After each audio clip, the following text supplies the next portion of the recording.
அஸ்ட்ரோவேலின் நல்ல நேரம் நிகழ்ச்சியின் சார்பாக அத்துணை சப்ஸ்கிரைபர்களையும் எல்லா அன்பு உள்ளங்களையும் எனது நண்பர்களையும் வருக வருக என வரவேற்பதில் பெருமகிழ்ச்சி கொள்கிறேன். வக்ரதுண்ட மகாகாய சூரியகோடி சமப்பிரபக அவிக்னம் குருமே தேவ சர்வகாரியேஷு சர்வதா.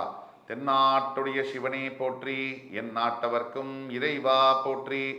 அன்பர்களே, நண்பர்களே, இந்த புத்தம் புதிய காணொலியில் உங்கள் அத்துணை பேரையும் வரவேற்பதில் மிக்க மகிழ்ச்சி கொள்கிறேன். தமிழ் புத்தாண்டு சிறப்பு பலன்கள் 2026 பராபவ ஆண்டு. இந்த ஆண்டினுடைய 12 ராசிகளுக்கான பலன்கள் எப்படி இருக்கும்? அந்த வரிசையில் இன்றைக்கு கடகராசி, காலத்தை வெல்லும் கடகராசி. இந்த கடகராசியை பற்றி இன்னைக்கெல்லாம் பேசிக்கிட்டே இருக்கலாம். மனசில் ஒரு சந்தோஷமும் ஒரு நிம்மதியும் பெருகக்கூடிய அற்புதமான ஒரு ராசி கடகம்.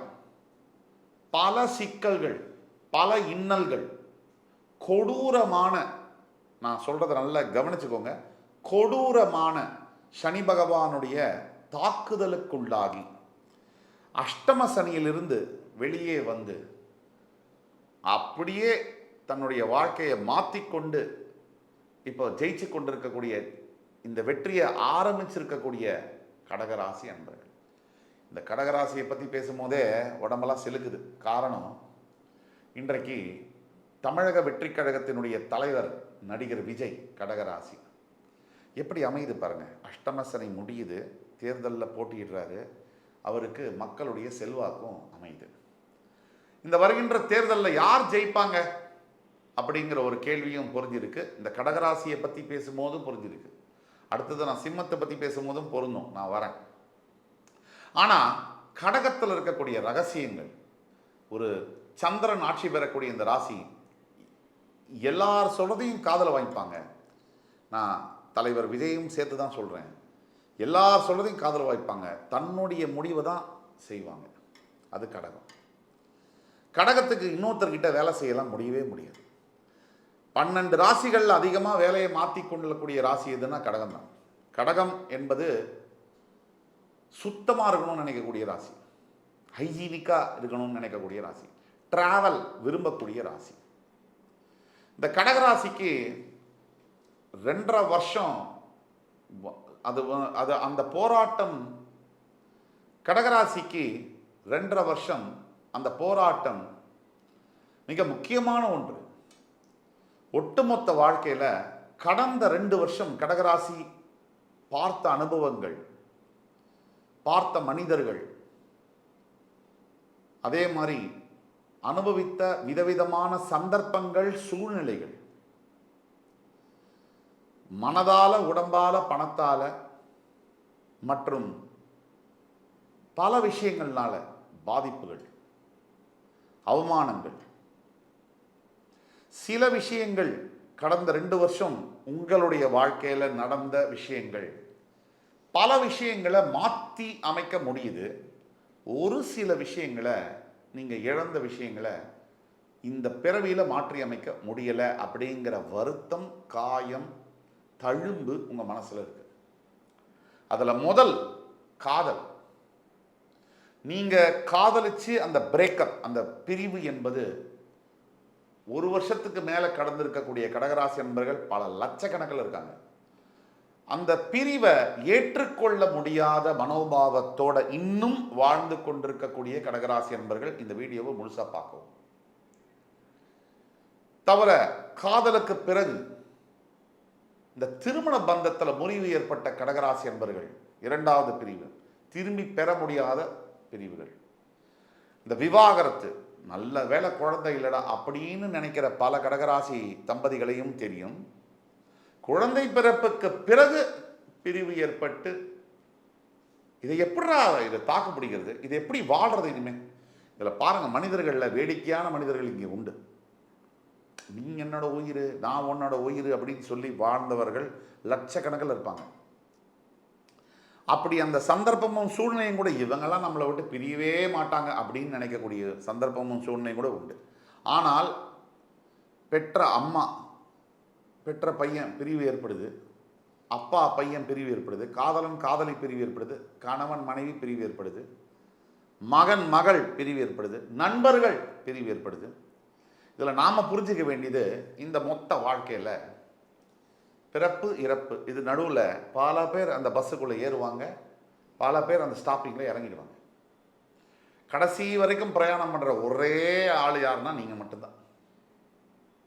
இதை நீங்கள் மனசில் நாள் நிறுத்திக்கங்க. நான், என் மனைவி, என் கணவன், என் குழந்தை என்னை விட்டு பிரிய மாட்டான், என் பையன் ஐயோ அப்படின்றவங்களுக்கெல்லாம் இந்த வீடியோ ஒரு சமர்ப்பணம். நான் நெகட்டிவாக பேசலை, உண்மையை பேசுகிறேன். ஏன்னா ட்ரூத் இஸ் ஹார்ட் டு பிலீவ்பாங்க. ஆக கடகத்துக்கு ரொம்ப ஏன் பேசுகிறோன்னா, கடகம் தான் சந்திரனுடைய வீடு, மனோகாரகனுடைய வீடு. அப்போ கடகம் வந்து இம்பல்சிவ் நேச்சர், எமோஷனல், ரொம்ப எமோஷனல் ஆகுது யாரு? கடகம். அதிக அளவிலான அன்பு பிரியத்தை வைக்கக்கூடிய ஒரு ராசி. இந்த பராபவ ஆண்டுக்குள்ள கால் எடுத்து வைக்கிறதுக்கு முன்னாடி ஒரு சத்தியத்தை நீங்கள் உங்களுக்கே பண்ணிக்கோங்க. எல்லா உறவுகளுமே ஒரு நாள் இறங்கி போயிடும், எல்லா உறவுகளுமே ஒரு நாள் புதுசாக வரும். இது மாறிக்கிட்டே இருக்கும். இது மாற்றங்கள் ஒன்று தான் இந்த ரிலேஷன்ஷிப்பில் நிரந்தரம். யார் அப்பா, யார் அம்மா, யார் பொண்டாட்டி, யார் புருஷன், யார் பையன், இந்த உறவுகளில் உள்ள அந்த நட்பு, அந்த பரஸ்பரம் எல்லாம் மாறும். சில பேர் இழந்துருவோம், சில பேர் பெறுவோம். இது வாழ்க்கை. ஏன் கடகத்துக்கு இதை இவ்வளோ தூரம் சொல்கிறோம் ஸ்ட்ரெஸ் பண்ணி? இந்த 3 விஷயத்தை நீங்கள் அஷ்டம சனியில் இழந்திருக்கீங்க இல்லையா? காதலன், காதலி, கணவன், மனைவி மற்றும் குழந்தைகளுடைய நட்பு, குழந்தைகளுடைய பாசம், இதெல்லாம் இழந்தீங்க இல்லையா? இதெல்லாம் மறுபடி பெறவே முடியாதுங்கிற ஸ்டேஜில் இருக்கக்கூடிய கடகராசி என்பர்கள் இந்த வீடியோவை நீங்கள் கண்டிப்பாக பார்த்தே ஆகணும். இன்னைக்கு நான் வந்து சும்மா வசனம் சொல்றதுக்காக சொல்லல. எப்பவுமே ஒரு வாசல் மூடி ஒரு வாசல் வைப்பான் இறைவன். இது சத்தியமான உண்மைங்க. எவன் மொத்தம் தோக்கறானோ அப்படின்னா என்ன அர்த்தம் அப்படின்னா, அவன் நாளைக்கு வந்து பெருசாக வந்து ஜெயிக்க போகிறான் அப்படின்னு அர்த்தம். எவன் ஒருத்தன் இன்னைக்கு ஜெயிக்கிறானோ அப்படின்னா என்ன அர்த்தம்னா, நாளைக்கு பெருசாக அவன் தோக்க போகிறான்றது தான் அர்த்தம். இது ஒரு வீல் மாதிரி சுழற்சி முறையில் நடந்துகிட்டே இருக்கும். 30 வருஷத்துக்கு முன்னாடி மிகப்பெரிய சூப்பர் ஸ்டாராக இருந்தவங்க இன்றைக்கு சற்று தடுமாற்றத்தோடு தான் இருக்காங்க. 30 வருஷத்துக்கு முன்னாடி என்ட்ரியான ஒருத்தர் இன்னைக்கு சூப்பர் ஸ்டார்னு தனியே சொல்லிக்கிறாங்க. இந்த இன்னும் 30 வருஷம் கழிச்சு இந்த மாற்றமும் நடக்கும். ஆக மாறிக்கொண்டே இருக்கும். பாலச்சந்தர் மாதிரி ஒரு டைரக்டரை நம்ம பார்த்துருக்கோம், இன்னைக்கு பல டைரக்டர்ஸையும் நம்ம பார்க்குறோம். வெட்டு குத்து ரத்தமையும் பார்க்குறோம். அப்போ அருவாளை வச்சு பேச வைக்கிற டைரக்டருக்கும், வாயிலேயே பேசாமல் டயலாகே பேசாமல் மக்களை வந்து அந்த மக்களுடைய மனசை மாற்றின சுருக்கடி கொடுத்த டைரக்டருக்கும் எவ்வளோ வித்தியாசம் இருக்குது பாருங்கள். இன்னைக்கு வன்முறை கலாச்சாரத்தை நம்பி படம் எடுக்கக்கூடியவர்கள் பல பேர் இருக்காங்க. ஆக கடகத்துக்கு ஏன் இதெல்லாம் சொல்கிறோம் அப்படின்னா, கடகத்தில் இவங்கெல்லாம் இருக்காங்க. இவங்கெல்லாம் வேற எங்கேயும் இல்லை, கடகத்தில் இருக்காங்க. கடகம் காலபுருஷ தத்துவத்துக்கு 4ஆம் வீடு, சந்திர பகவான் ஆட்சி பெறக்கூடிய வீடு, புனர்பூசம், பூசம், ஆயில்யம் 3 நட்சத்திரங்களை கொண்ட அருமையான ஒரு ராசி. இந்த ராசிக்காரர்களுக்கு இப்போ சனி பகவான் 8ஆம் இடத்துலேருந்து 9ஆம் இடம் போய் அஷ்டம சனிலேருந்து இவங்களை ஜெயிலேருந்து வெளியே விட்டு ரிலீஸ் பண்ண மாதிரி ஒரு ஃபீலிங்கை கொடுத்துருக்காரு. ஆனாலும் மறக்கக்கூடாது, 8ல் ராகு இன்னும் இருக்கார்.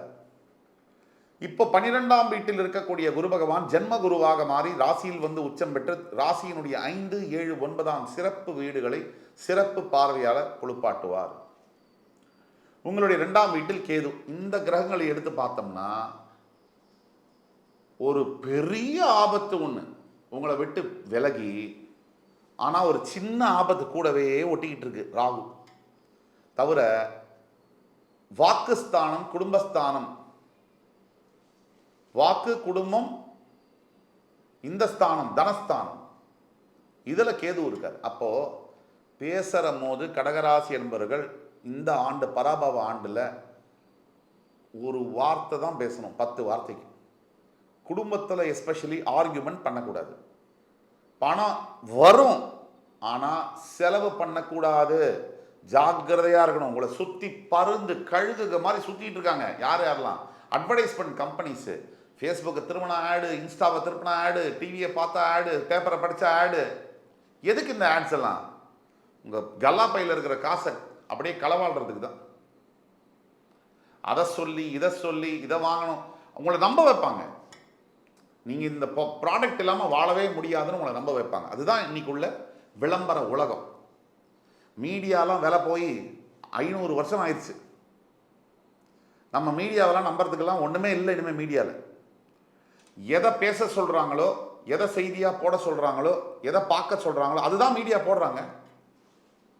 இதில் அத்தி பூத்தாப்பில் ஒரு மீடியா 2 மீடியா டிவி நியாயமாக இருக்காங்க. அவங்க கண்ணுக்கே நமக்கு தெரியறதில்ல, கண்ணுக்கு வரவும் மாட்டாங்க. இப்படிப்பட்ட சூழ்நிலையில் கடகராசி என்பர்கள் காசை, உங்கள் காசு நீங்கள் சம்பாதிச்சது, நீங்கள் தான் அதை பத்திரமா பார்த்துக்கணும். இன்றைக்கி விட்டுட்டிங்கன்னா அவுட்டு. புரியுதா? கையில் காசு இருக்க வரைக்கும் 5 ரூபா உங்கள் கையில் இருக்குது. வெளியே போயிடுச்சுன்னா அது இன்னொருத்தரோட காசு. இந்த கவனத்தை நீங்கள் கடகராசி என்பர்கள் ஏற்படுத்திக்கணும். 2. அதே மாதிரி ஜென்ம குருவாக வரும்போது ஜூன் 2ஆம் தேதிக்கு பிறகு உடல் உபாதைகளை கண்டிப்பாக ஃபேஸ் பண்ணித்தான் ஆகணும். ஹெல்த்தில் ப்ராப்ளம் வரத்தான் செய்யும். உங்களுடைய ஹெல்த்தை விட உங்கள் அம்மாவோட ஹெல்த்தில் பிரச்சனைகள் வர அதிகமான வாய்ப்புகள் இருக்குது. அப்போ நீங்கள் அம்மாவுடைய ஹெல்த்தை கேர் பண்ணணும். ப்ளஸ் உங்களுடைய 5ஆம் வீடு, 7ஆம் வீடு, 9ஆம் வீடு உச்ச குருவாக பார்க்கும்போது எல்லா விதமான நல்லதும் தேடி வரும். பட்டிங்கல்ல ஜெயிலில் கல் உடைச்சா மாதிரி அஷ்டம சனி காலகட்டத்தில் அதற்குண்டான ஃபீஸ், கூலி உங்களை தேடி வரும் வட்டியோட. ஆக 8ஆம் பாவத்தில் இருக்கக்கூடிய ராகுனால திடீர் சம்பவங்கள் நடக்கலாம். என்ன சம்பவங்கள்? சரி, நமக்கு தான் அஷ்டம சனி முடிஞ்சிருச்சே அப்படின்னு சொல்லி நீங்கள் ஏதாவது பண்ணீங்கன்னா வம்பு வழக்கில் முடியலாம். எவனோ ஒருத்தன் ரோட்டில் போவான், உங்களை ஏதாவது சொல்கிறான், நீங்கள் அவன்கிட்ட போய் வம்புக்கு போனீங்கன்னா பெரிய அடிதடி சண்டையாகி போலீஸ் கேஸ் ஆகி ஆஸ்பத்திரிக்கு போய் பிரச்சனையெல்லாம் நடக்கலாம்.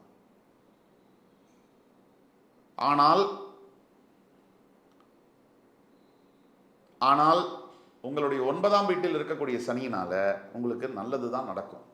பெருமளவில் பாதிப்புகள் இருக்காது. ஏன்னா உச்சகுரு 2ஆம் தேதியிலேருந்து அந்த சனியை பார்க்கவும் போகிறார். அதனால் ரொம்ப சலிச்சுக்க வேண்டாம். கடகத்தை பொறுத்த வரைக்கும் இந்த பராபவ ஆண்டு உங்கள் வாழ்க்கையில் ஒரு டாப் 5 இயர்ஸ் அப்படின்னா அதில் ஒரு ஆண்டாக இந்த கடகம் வரும்.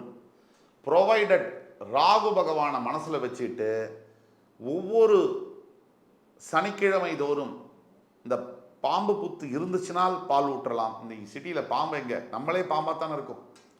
மனிதர்கள் எல்லாருமே பாம்பை விட மோசமாக இருக்கிறதுனால பாம்பு நம்மளை விட்டு வெளியே போயிடுச்சு. அதனால் அம்மன் கோவில்களில் அபிஷேகம் செய்து வழிபடுவது மிகவும் நல்லது. இந்த சனிக்கிழமை தோறும் அம்பாளை தரிசனம் செய்து அம்பாள் கோவில்களில் போய் வழிபடுவது நல்லது. இப்போ நம்ம பேசிட்டு இருக்க எல்லாமே பொது பலன்கள். அதாவது தனிப்பட்ட உங்களுடைய பிறப்பு ஜாதகத்தை பார்த்தா உங்களுக்கு இந்த பராபவ ஆண்டு என்ன செய்ய போகிறது என்பதை 200% துல்லியமாக கணித்து சொல்ல முடியும். நீங்கள் கீழே கொடுக்கப்பட்டுள்ள வாட்ஸ்அப் நம்பரில் எங்களை தொடர்பு கொண்டு ஆன்லைன் கன்சல்டேஷன் எடுத்துக்கும் போது உங்களுக்கான ப்ரெடிக்ஷன்ஸை கிளியராக பேச முடியும். இப்போ நம்ம பேசிகிட்டு இருக்குது ஜென்ரல் ப்ரெடிக்ஷன், பொது பலன்கள். ஆக பொதுவாக கடகராசிக்கு இந்த பராபவ ஆண்டு நல்லா இருக்குது, டவுட்டே இல்லை. சில இடங்களில் கவனம் தேவை. பேசும்போது, பணம் செலவழிக்கும் போது, உடல் ஆரோக்கியத்தில் வம்பு வழக்கு, தேவையில்லாத வாக்குவாதங்களில் கவனம் தேவை. இதுதான் நம்ம சொல்ல வர்றது. ஆக உங்களுக்கு கண்டிப்பாக அருமையான ஒரு பொற்கால ஆண்டாக இந்த பராபவ ஆண்டு அமையத்தான் போகிறது. நீங்கள் வெற்றி பெறதான் போகிறீங்க. இந்த காணொளி என்பது உங்களுக்கு பிடிச்சிருக்கும்னு நம்புகிறோம்.